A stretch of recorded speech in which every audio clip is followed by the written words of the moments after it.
siang. Pertama-tama marilah kita panjatkan puji dan syukur kepada Tuhan Yang Maha Esa karena berkat dan rahmat-Nya kita dapat berkumpul pada saat ini. Kami dari kelompok 4 akan memaparkan hasil diskusi kami yang berjudul Hak Milik Intelektual dan Relevansi dengan Aspek Hukum dalam Bisnis. Sebelum kami memaparkan materi kami ingin berterima kasih kepada dosen pengampu mata kuliah Hukum Bisnis yaitu Ibu Rini Herliani SE MSI AK dan juga kepada teman-teman yang dapat hadir pada saat ini. Sebelum kami mempresentasikan hasil diskusi kami akan memperkenalkan diri kami. Yang pertama, saya Sophia Jenel Pasaribu sebagai moderator dan pemateri ketiga. Saya Dimas Panggabean sebagai pemateri yang pertama. Saya Gebi Karisa Siregar sebagai pemateri kedua. Baik, di sini kami sudah memperkenalkan diri kami. Selanjutnya kami akan mempresentasikan hasil diskusi kami kepada pemateri pertama. Kami persilahkan. Pengertian hak milik intelektual. Hak milik intelektual atau HMI mengacu pada hak-hak legal yang diberikan kepada individu atau kelompok atas karya-karya intelektual yang mereka ciptakan atau miliki. Konsep hak milik intelektual melibatkan perlindungan hukum terhadap hasil karya intelektual tersebut yang mencakup berbagai bentuk seperti penemuan, karya seni, musik, tulisan, desain, merek dagang, dan informasi rahasia bisnis. Dalam konteks bisnis, hak milik intelektual atau HMI, kekayaan intelektual atau KI, dan nilai perusahaan memiliki keterkaitan yang erat. Berikut ini penjelasan mengenai hubungan antara ketiganya. Yang pertama, hak milik intelektual atau HMI. Hak milik intelektual adalah hak hukum yang diberikan kepada pencipta atau pemilik untuk melindungi karya-karya intelektualnya seperti paten, merek dagang, hak cipta, dan rahasia dagang. Dalam hukum bisnis, HMI memberikan perlindungan hukum kepada perusahaan terhadap penggunaan yang tidak sah atau penyalahgunaan karya intelektualnya oleh pihak lain. Hal ini membantu perusahaan untuk menjaga keunggulan kompetitifnya ke dalam pasar. Yang kedua, kekayaan intelektual atau KI. Kekayaan intelektual adalah aset atau sumber daya yang diciptakan oleh pikiran manusia seperti inovasi, penemuan, desain, dan merek dagang. Dalam konteks bisnis, kekayaan intelektual merupakan bagian penting dari aset perusahaan. Nilai dari kekayaan intelektual dapat meningkatkan daya saing perusahaan, menarik investor, dan menciptakan kesempatan untuk memberikan keuntungan yang lebih besar. Selanjutnya yaitu tujuan dari hak milik intelektual. Pertama, memberi kejelasan hukum mengenai relasi antara kekayaan dengan inventor, pencipta, desainer, pemilik, pemakai, perantara yang menggunakannya, wilayah kerja pemanfaatannya, dan yang menerima akibat pemanfaatan hak milik intelektual. Yang kedua, memberikan penghargaan atas keberhasilan dalam menciptakan karya intelektual. Yang ketiga, mempromosikan publikasi ciptaan dalam bentuk dokumen hak milik intelektual yang terbuka bagi masyarakat. Yang keempat, merangsang terciptanya alih informasi kekayaan intelektual serta alih teknologi melalui paten. Yang kelima, melindungi dari kemungkinan ditiru karena ada jaminan dari negara bahwa pelaksanaan karya intelektual hanya diberikan kepada yang berhak. Selanjutnya yaitu jenis-jenis dari hak milik intelektual. Yang pertama adalah hak cipta. Hak cipta adalah hak eksklusif bagi pencipta atau penerima hak untuk mengumumkan atau memperbanyak ciptaannya atau memberi izin untuk itu dengan tidak mengurangi pembatasan-pembatasan menurut peraturan perundang-undangan yang berlaku. Hak cipta merupakan salah satu bagian dari kekayaan intelektual yang memiliki ruang lingkup objek dilindungi paling luas karena mencakup pengetahuan, seni, dan sastra atau art and literary yang di dalamnya mencakup pula program komputer. Yang kedua adalah paten. Paten adalah industrial property right yang terangkai dalam hak milik intelektual atau intellectual property right. Ruang lingkup hukum intelektual tidak hanya melingkupi perlindungan dan pengawasan wujud akhir karya intelektual yang bernilai ekonomis, tetapi sekaligus hak yang melekat pada manusia itu sendiri. Oleh karena itu, paten merupakan hak eksklusif inventor atas invensi di bidang teknologi untuk selama waktu tertentu melaksanakan sendiri atau memberi persetujuan kepada pihak lain untuk melaksanakan invensinya. Contoh hak paten yaitu penemuan B.J. Habibie yang disebut aeronautika dan cakarayam oleh Sedi. Yang ketiga adalah merek. Merek adalah tanda yang dapat ditampilkan secara grafis berupa gambar, logo, nama, kata, huruf, angka, susunan warna dalam bentuk 2 dimensi dan atau 3 dimensi, suara, hologram, atau kombinasi dari 2 atau lebih unsur tersebut untuk membedakan barang dan atau jasa yang diproduksi oleh orang atau badan hukum dalam kegiatan perdagangan barang. Selanjutnya itu desain industri. Desain industri adalah suatu kreasi tentang bentuk konfigurasi atau komposisi, garis atau warna, atau gabungan daripadanya yang berbentuk 3 dimensi atau 2 dimensi yang memberikan kesan estetis dan dapat diwujudkan dalam pola 3 dimensi atau 2 dimensi, serta dapat dipakai untuk menghasilkan suatu produk, barang, komoditas industri atau kerajinan tangan. Selanjutnya adalah indikasi geografis.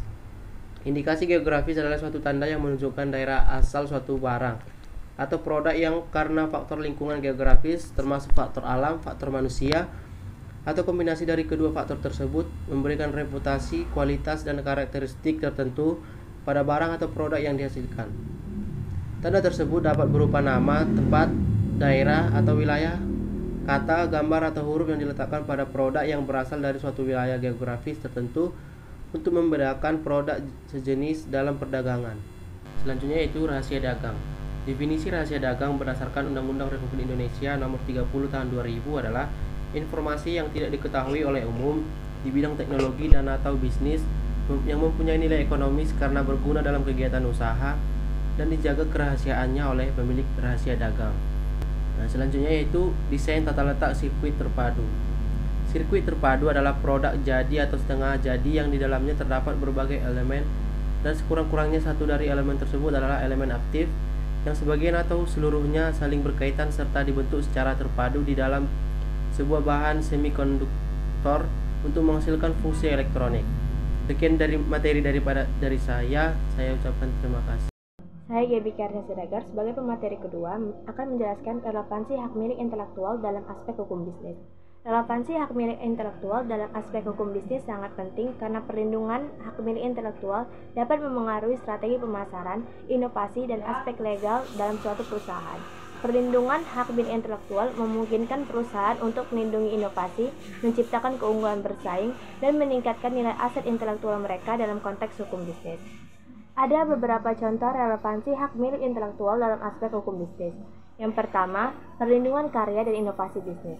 Hak cipta, paten, dan merek dagang adalah bagian penting dari hak milik intelektual yang memberikan perlindungan hukum terhadap karya intelektual, penemuan, dan identitas bisnis.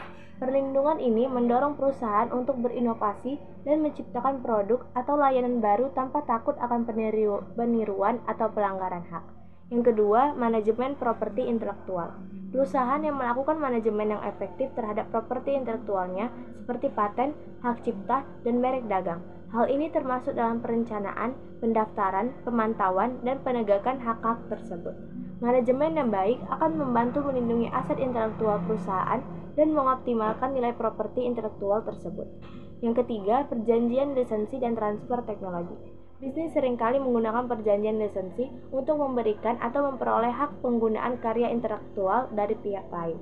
Hal ini melibatkan pembahasan hak-hak yang diberikan, royalti, batasan penggunaan, dan aspek hukum lainnya. Selain itu, transfer teknologi melalui penjualan atau lisensi paten juga memerlukan perhatian pada aspek hukum yang terkait. Yang keempat, penegakan hak dan penyelesaian sengketa. Hak milik intelektual memungkinkan perusahaan untuk mengambil tindakan hukum terhadap pihak-pihak yang melakukan pelanggaran hak cipta, merek dagang, atau paten mereka. Ini bisa melibatkan negosiasi, mediasi, atau litigasi di pengadilan. Penyelesaian sengketa ini penting untuk mempertahankan integritas properti intelektual perusahaan dan mendapatkan ganti rugi yang layak. Yang kelima, perlindungan rahasia dagang. Informasi rahasia seperti formula produk, strategi pemasaran, dan data pelanggan juga merupakan aset berharga yang harus dilindungi. Hukum bisnis terkait dengan hak milik intelektual memberikan kerangka kerja untuk melindungi rahasia dagang perusahaan dari pengungkapan yang tidak sah oleh pihak lain. Yang keenam, kepatuhan hukum. Bisnis harus mematuhi regulasi dan undang-undang terkait hak milik intelektual di setiap yurisdiksi di mana mereka beroperasi.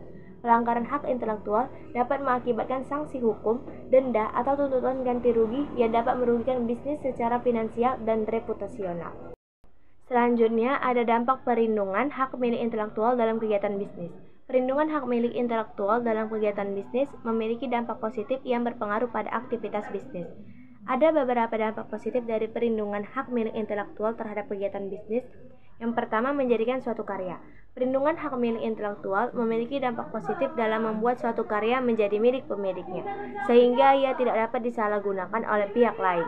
Yang kedua, memiliki kekuatan dalam penggunaan hak atas kekayaan intelektual atau haki.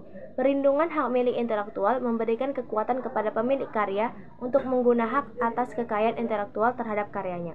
Yang ketiga, membangun perekonomian. Perlindungan hak milik intelektual dapat meningkatkan perekonomian karena ia menjadi salah satu aset yang berbasis ilmu pengetahuan di era pasar bebas. Yang keempat, memperlancar laju perekonomian. Perlindungan hak milik intelektual dapat membantu menggairahkan laju perekonomian dunia yang pada akhirnya membawa kesejahteraan umat manusia. Yang kelima, menjamin keorisinalan ide. Perlindungan hak milik intelektual membantu menjamin keorisinalan ide dari pelaku ekonomi kreatif, sehingga mereka tidak perlu khawatir ide mereka diklaim orang lain. Yang keenam, memperkuat daya saing. Perlindungan hak milik intelektual dapat memperkuat daya saing suatu perusahaan karena ia dapat menjamin kekayaan intelektual yang dimiliki oleh perusahaan tersebut. Yang ketujuh, membantu mengedepankan riset dan inovasi. Perlindungan hak milik intelektual dapat membantu mengedepankan riset dan inovasi sebagai keunggulan kompetitif suatu perusahaan. Selain itu, perlindungan hak milik intelektual juga dapat membantu mencegah penyalahgunaan, mencegah efek negatif yang tidak diinginkan, dan membangun percakapan etika dalam bisnis. Selanjutnya, hak milik intelektual dalam strategi pemasaran dan inovasi. Dalam konteks hukum bisnis, hak milik intelektual dapat mempengaruhi strategi pemasaran dan inovasi dalam konteks hukum bisnis melalui berbagai cara. Yang pertama, membedakan produk. Perlindungan merek dagang memungkinkan perusahaan untuk membedakan produk mereka dari pesaing yang mempengaruhi strategi pemasaran. Merek dagang adalah hak eksklusif yang diberikan kepada pemilik merek untuk mengidentifikasi produk atau jasa yang dihasilkan oleh perusahaan tersebut. Merek dagang memiliki beberapa dampak positif, seperti membantu perusahaan mempromosikan produk mereka dengan kualitas yang tinggi dan konsisten, memiliki kontrol pada penggunaan merek oleh pihak lain, dan memiliki daya saing yang lebih besar karena mereka dapat memiliki merek yang kuat dan tersedia. Yang kedua, berinvestasi dalam inovasi. Perlindungan hak milik intelektual memberikan insentif bagi perusahaan untuk berinvestasi dalam riset dan pengembangan yang memperkuat inovasi dalam konteks hukum bisnis. Hak milik intelektual mencakup hak cipta, paten, merek dagang, rahasia dagang, dan desain industri yang memberikan perlindungan hukum terhadap hasil inovasi. Yang ketiga, perlindungan hak milik intelektual dapat membantu perusahaan mengelola dan mengembangkan dana ide mereka secara efektif, memperoleh keuntungan dengan memasarkan produk inovatif mereka, dan memperoleh fleksibilitas untuk masuk dan bahkan merancang pasar di kemudian waktu. Yang keempat, memperkuat daya saing. Perlindungan hak milik intelektual dapat memperkuat daya saing perusahaan dibanding pesaing. Dengan memiliki hak milik intelektual yang kuat, perusahaan dapat memiliki keunggulan kompetitif yang lebih besar, seperti produk yang lebih unik, merek yang lebih kuat, dan teknologi yang lebih canggih. Yang kelima, membantu pengembangan usaha. Perlindungan hak milik intelektual dapat membantu pengembangan usaha, khususnya usaha mikro, kecil, dan menengah atau UMKM. Dengan memiliki hak milik intelektual yang kuat, UMKM dapat memiliki keunggulan kompetitif yang lebih besar, seperti produk yang lebih unik, merek yang lebih kuat, dan teknologi yang lebih canggih. Yang keenam, meningkatkan kepercayaan konsumen. Hak milik intelektual dapat membantu meningkatkan kepercayaan konsumen terhadap suatu produk dari perusahaan tersebut. Dengan memiliki hak milik intelektual yang kuat, perusahaan dapat memiliki merek yang lebih kuat yang dapat membantu mempromosikan produk mereka dengan kualitas yang tinggi dan konsisten. Yang ketujuh, mengelola dan mengembangkan dana ide. Perlindungan hak milik intelektual dapat membantu perusahaan mengelola dan mengembangkan dana ide mereka secara efektif. Dengan memiliki hak milik intelektual yang kuat, perusahaan dapat memiliki teknologi yang lebih canggih dan dapat mengelola dan mengembangkan dana ide mereka secara efektif. Selain itu, perlindungan hak milik intelektual juga dapat membantu perusahaan untuk mengelola dan mengembangkan dana ide mereka secara efektif, memperoleh keuntungan dengan memasarkan produk inovatif. Sekian dan terima kasih. Baiklah, di sini saya akan menjelaskan case method kami tentang hak milik intelektual dan relevansi dengan aspek hukum dalam bisnis yang berjudul pelanggaran hak kekayaan intelektual di Kisruh Warkopi versus Warkop DKI. Yang pertama, penyebab permasalahan adalah potensi pelanggaran hak kekayaan intelektual terutama terkait dengan merek dagang Warkop DKI Freddy mengatakan perlunya izin untuk membuat karya yang menyerupai merek tersebut agar tidak terjadi permasalahan hukum terkait pelanggaran merek dagang atau hak cipta. Warkopi telah membuat suatu ciptaan berupa video atau film dengan melakukan lip sync atau dubbing dari suara asli Warkop DKI atau pelanggaran hak moral. Penggunaan foto-foto atau potret-potret dari personil Warkop DKI untuk didampingi dengan Warkopi atas kemiripan mereka dengan tujuan adanya pemanfaatan ekonomi atau keuntungan ekonomi. Komedian Indro Warkop atau lembaga Warkop DKI mengatakan saat ini hanya mengalami kerugian imaterial akibat kemunculan grup Warkopi yang mirip dengan ketiga personel Warkop DKI. Meski demikian, tak menutup kemungkinan akan ada kerugian secara material. Ketua Lembaga Warkop DKI Hana Sukmaningsi mengatakan pihaknya tidak memperhitungkan untung dan rugi kehadiran Warkopi, sebab yang dipermasalahkan adalah Lembaga Warkop DKI permintaan izin untuk menggunakan karakter Deno, Kasino, dan Indro. Akan tetapi Warkopi membawa masalah baru bagi Lembaga Warkop DKI, sebab PT Falco memiliki hak eksklusif untuk penggunaan nama Warkop DKI termasuk hak komersial. Yang kedua, masalah yang diambil, yang pertama itu ada pelanggaran hak merek Warkop DKI yang telah didaftarkan dari tahun 2004 silam yang dilakukan oleh Warkopi. Yang kedua, ada pelanggaran hak cipta Warkop DKI yang dimana Warkopi tersebut membuat suatu ciptaan berupa video atau film dengan melakukan lip sync atau dubbing dari suara asli Warkop DKI yang terkena pelanggaran hak moral atas karya pertunjukan, menggunakan foto-foto atau potret-potret dari personil Warkop DKI. Lalu yang ketiga, solusi untuk studi kasus. Yang pertama, untuk hak merek, Warkopi harus mengantongi izin jika ingin membuat sebuah karya yang menyerupai merek orang lain atau Warkop DKI. Hal ini tersebut jelas diatur dalam pasal 100 ayat 2 Undang-Undang Nomor 20 Tahun 2016 tentang merek dan identifikasi geografis yang berbunyi, setiap orang yang dengan tanpa hak menggunakan merek yang mempunyai persamaan pada pokoknya dengan merek terdaftar milik pihak lain untuk barang atau jasa sejenis yang diproduksi atau diperdagangkan dapat dipidana dengan pidana penjara paling lama 4 tahun atau denda paling banyak 2 miliar rupiah. Solusi yang kami tawarkan untuk pelanggaran merek tersebut adalah 1. Penelitian merek. Lakukanlah penelitian merek menyeluruh untuk memastikan bahwa merek yang Anda ingin gunakan tidak bertabrakan dengan merek yang sudah ada. Yang kedua, daftar merek. Daftarkan merek Anda untuk mendapatkan perlindungan hukum yang kuat. Solusi untuk hak cipta, yang pertama, Warkopi men-take down seluruh video Warkopi di YouTube yang dimana masalah belum selesai. Dalam Undang-Undang Nomor 28 Tahun 2014 tentang hak cipta menyebutkan bahwa hak cipta adalah hak eksklusif penciptaan yang timbul secara otomatis berdasarkan prinsip deklaratif sehingga suatu keciptaan diwujudkan dalam bentuk nyata tanpa mengurangi pembatasan sesuai dengan ketentuan peraturan perundang-undangan. Solusi yang kami tawarkan untuk pelanggaran hak cipta tersebut adalah jika ingin memakai hak cipta milik orang lain, kita bisa menghindari pelanggaran hak cipta dengan cara meminta izin dari pencipta jika ingin menggunakan karyanya. Tetapi mendapatkan izin atau lisensi tidaklah mudah karena memerlukan waktu yang cukup lama serta perjanjian yang harus disepakati oleh kedua pihak.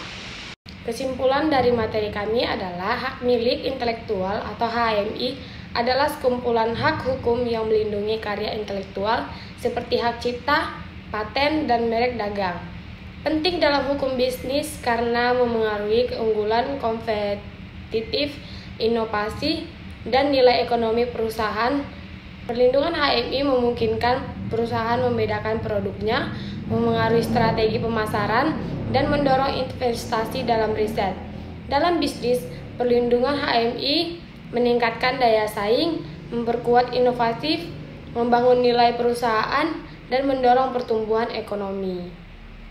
Baiklah, sekian materi dari kami. Jika ada kata-kata yang kurang berkenan atau tidak baik, mohon dimaafkan. Dan juga kami akan membuka sesi tanya jawab secara offline nanti. Kami akan membuka 3 pertanyaan. Sekian dari kami, terima kasih.